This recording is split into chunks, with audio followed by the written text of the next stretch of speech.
Should I call you Paul or Sir Paul? Paul. I wasn't sure. You know, I'm No, an thank you, American, so darling. I That's don't know very about nice. You've been vegetarian for 40 more years, right? Long time, yeah. Yeah, and not just one day a week, but 24/7. Yeah. How has that affected your life? I love it, you know, and I get mates, you know, and people say, don't you miss your sausages and stuff? And Well, do you? don't. Oh, No, you don't. Okay. You don't.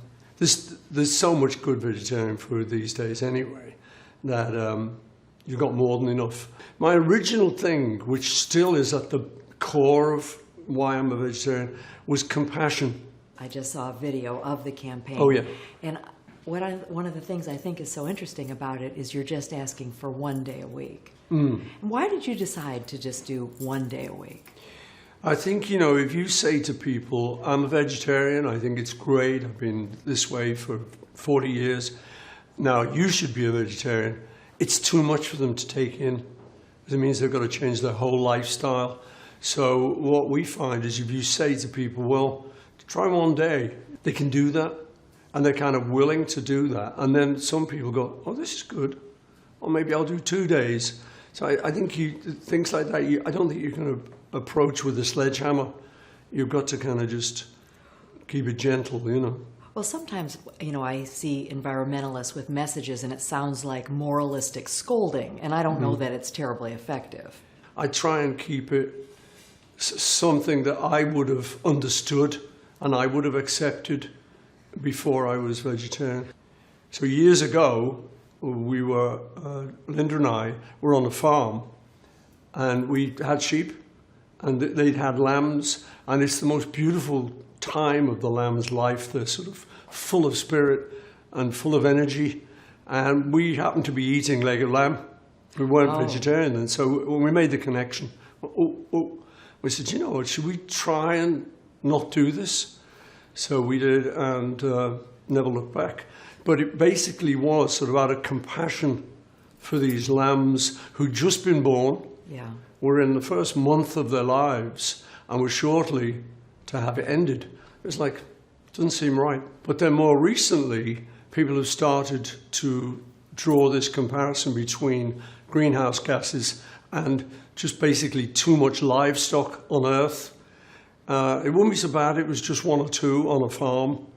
But when there's billions, the way we now do it, it has a big effect on the atmosphere. And there was, in 2006, there was a report that came out from the United Nations called Livestock's Long Shadow that I read. It explained that livestock were responsible for more greenhouse gases than transport, which I thought it was airplanes, trucks, cars. I thought that was the big culprit. But when this fact came out, I thought, whoa, you know, that's important. It's quite amazing. Well, that is. And you don't think about it. But then when you start to think, wait a minute, some of the fast food people, their prevalence in the world, and the amount of cattle needed to feed that worldwide craving is huge. So do you think that there will be receptivity to this message? I mean, a lot of people don't have any problem with eating meat.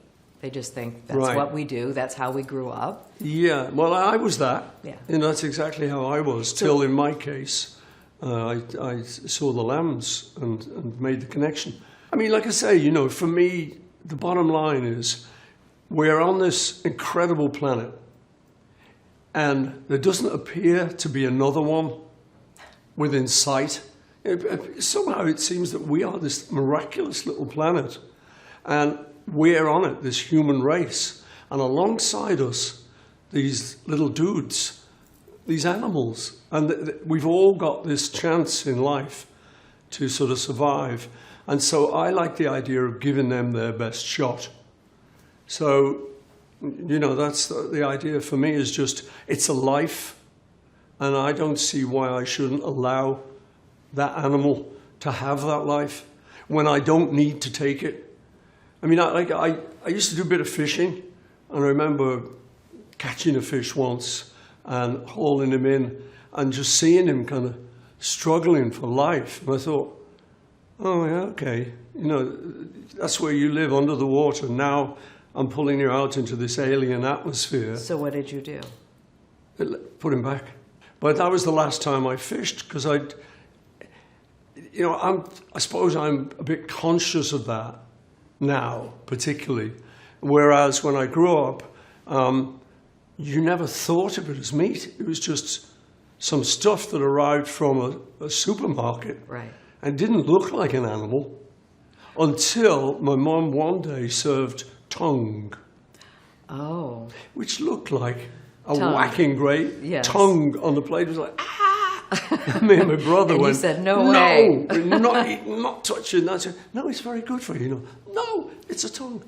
But generally speaking, you didn't make that connection because it all came wrapped And packaged and sliced. And exactly. So I think that's, how most people are. I think there's a tension a little bit sometimes, though, between we're able to say we're not going to eat meat a day a week or not eat meat at all. Yeah. In a lot of parts of the world, though, there are people for whom raising livestock is their livelihood, and that in parts of the world, even having one pig or one goat or one cow is sort of the road out of poverty. How do you balance this? But I don't think that's the problem. I think the mass production is where the big problem starts to come in, where certain companies have billions of animals, not just one pig, billions of pigs, often cramped in little, really cruel conditions. So all that comes into play. And, I say to people that what happens is, like me, I was brought up just ordinary people in Liverpool, and we just ate ordinary food, just the same as everyone in our street. But when I reached a certain age, I made a change. I just thought, you know what, maybe this isn't what I want to do. I've got the free will to do something else. So I encourage people. I say it's actually quite fun when you look at what you do, what you eat, how you live, and think, is this how I'm going to do it the rest of my life? Or would it be kind of interesting just to try making a change? And I think a lot of people do that these days, particularly. I think for a lot of people, they think vegetarian, that means I have to eat tofu all the time. Yeah. I know. And that doesn't seem appealing to a lot of people. No, well, I agree with that. The truth is, there's a lot of options these days. So what we're doing with Meat Free Monday is just urging people to just try it one day, and because it will make some kind of a difference if enough people do it, or if the idea spreads. And every week I'm hearing about, my kid has just decided he wants to go vegetarian because he's a sportsman, and he's decided that's better for him. So was it hard to get other people to join this message in that video? I saw you've got Emma Stone and Woody Harrelson. I mean, are you still recruiting other people to try to take this message forward? As I say, I know a lot of people who are either vegetarian. Woody, for instance, Woody Harrelson is very vegan. Okay. And I mean, you look, he's a strapping lad, and he does all sorts of action pictures. He's very healthy. And Emma's a friend. And I like the idea that people will like the fact that she's a great actress. And if she says the message, she'll just get a bit more attention, I meet a lot of people who sort of say, well, I still eat meat, but I'm definitely, eating less. And people that we call them meat reducers. Okay, so that's a step. There are people who do that, yeah. My sort of ultimate theory is that you've got this beautiful little planet we talked about, and it's going to be overpopulated. It doesn't seem to be anywhere around that. So you've got to make the food go further. And it helps by not passing it through a cow. So you think some of the main advantages here are personal health, health of the planet, animal compassion.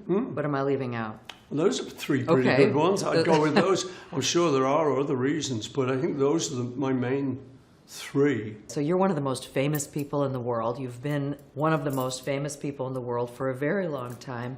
You could support so many causes and have your voice heard by a lot of people. Why this cause and why now? Well, this is personal.